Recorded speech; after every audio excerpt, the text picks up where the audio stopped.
আসসালামু আলাইকুম বন্ধুরা, কেমন আছো সবাই? আশা করি সবাই ভালো আছো। তো দেখতে পাচ্ছেন কালকে আমাদের গাড়ি রাত্রেবেলা বসে গেছে। তো সেদিনের মতো পজিশন দেখতে, আগের ভিডিও দেখতে পেয়েছেন মনে হয়, তো সেদিনের মধ্যে পজিশন হয়ে গেছে।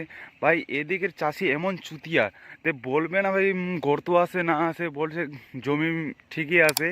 যখন চালাতে যাচ্ছি এই পজিশন দেখি, এই ফিল্ডে কেউ আসবে না। যেমন বলছি লোকেশনটা, বলছি গোয়ালডাঙ্গা ও চন্দ্রকোনা রোড পশ্চিম মেদিনীপুর, বুঝতে পারছেন?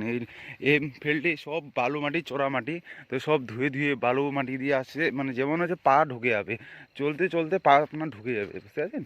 গাড়ি চলছে না এমন, দেখতে পাচ্ছেন। কারণ পজিশন সেদিনের মধ্যেই আমাদের গাড়িটার পজিশন হয়েছে, তো দেখতে পাচ্ছেন।